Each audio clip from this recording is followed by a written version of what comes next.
On July 14th, 2019, I woke up, picked up my phone, and noticed that my group chat was buzzing about something. And I looked at it, and it was a photo of my friend, and it looked like she was dead.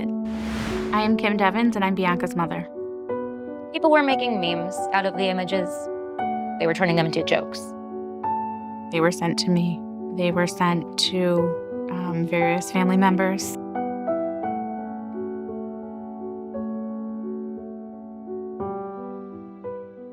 No dia 13 de julho de 2019, Bianca Devins, de 17 anos, acordou animada, afinal aquele era o dia que ela ansiosamente esperava. Naquela noite, ela teria o show da cantora que ela tanto admirava, Nicole Dollanganger, uma cantora canadense de estilo folk alternativo. Bianca era muito ativa nas redes sociais e combinou a ida a este show com dois amigos que ela conhecia no mundo virtual, Brandon Clark e Alex. Naquele dia, Brandon saiu de sua casa em Cicero, Nova York, por volta de meio-dia e viajou até Utica para buscar Bianca em casa para irem juntos ao show. Por volta de 2:30 da tarde, Brandon chegou à casa de Bianca, a pegou e seguiram até o Queens, em Nova York, onde iria ocorrer o show.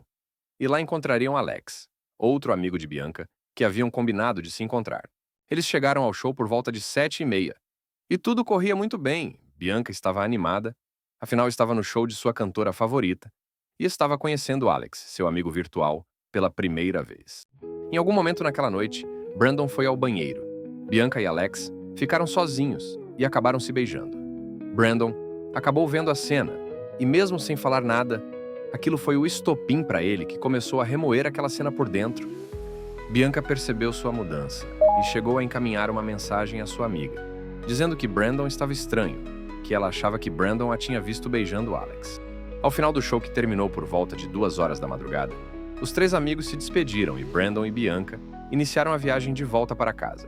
E seria onde tudo se transformaria em um caos. Mas antes de continuarmos, precisamos retornar 2 meses para entender como chegamos a este ponto. Bianca Devins era uma jovem de 17 anos, que encontrou nas redes sociais uma maneira de se expressar, com seus cabelos coloridos e seu estilo e-girl. Ela acumulava seguidores no Instagram e no Discord. Um destes seguidores era Brandon Clark.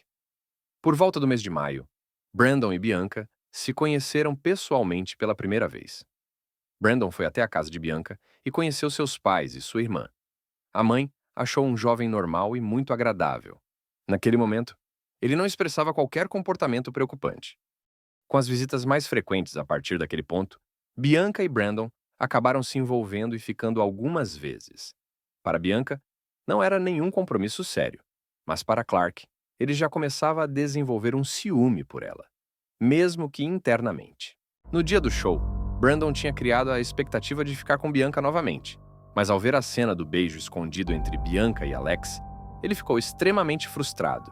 E apesar de ter tentado manter as aparências, alguns sinais do ciúme ficaram evidentes a ponto de Bianca perceber a mudança em seu comportamento.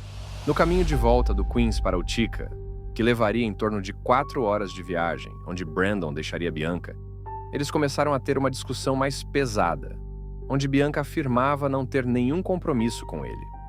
Após algum tempo de discussão, Bianca, que já estava cansada, decidiu ir para o banco traseiro do carro para dormir, e Brandon seguiu viagem até Utica. Próximo à residência de Bianca, ele entrou na rua Paul, uma rua sem saída que dá de frente para uma mata. Puxou uma faca que estava embaixo do banco, e com Bianca ainda dormindo, ele cortou seu pescoço com extrema violência. Após o ato, ele retirou Bianca do carro, colocou no chão, tirou fotos do corpo de Bianca e postou nas redes sociais, tanto no Discord quanto no Instagram. Aquelas fotos rapidamente viralizaram na rede, a ponto da crueldade da mãe de Bianca começar a receber imagens de sua filha assassinada, com mensagens cruéis. People posted the picture under my Facebook profile picture. They would send it to Olivia and I constantly. They would tag us in it. It felt like as soon as we got one picture removed, another one was posted.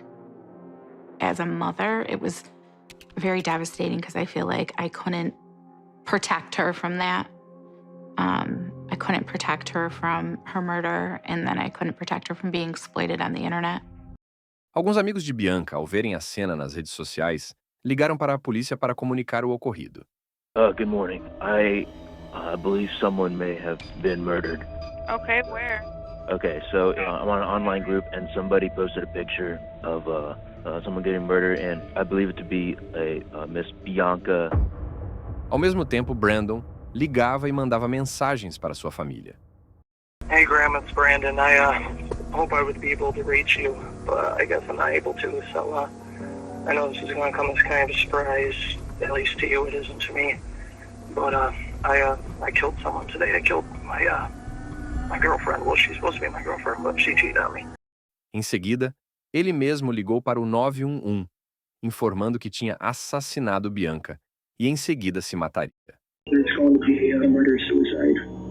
On Post Street, you said? Be in the Post Street, yes. Okay, what's your name? My name is Brandon. The victim is Bianca Michelle Devins. Os policiais imediatamente se dirigiram ao local. Quando a primeira viatura chegou, Brandon puxou a faca, cortou o próprio pescoço e deitou ao lado de Bianca. E ainda com seu celular, tirou fotos antes que o policial conseguisse alcançá-lo. O policial conseguiu conter o sangramento e chamar o socorro para Brandon, que acabou se recuperando no hospital alguns dias depois. Infelizmente para Bianca, já não tinha mais tempo. Ela já estava sem vida. Após se recuperar e ter alta do hospital, Brandon foi preso e acusado de homicídio em segundo grau. Inicialmente, Brandon se declarou inocente, mas em fevereiro de 2020, ele mudou a declaração e confessou a culpa em acordo com a promotoria, o que o levou à sua condenação de prisão perpétua, com possibilidade de liberdade condicional após 25 anos. Obrigado por terem chegado até aqui. Vocês acham suficiente uma condenação de 25 anos para um crime como este, contra alguém que tinha uma vida inteira pela frente? Deixe sua opinião nos comentários. Até o próximo vídeo.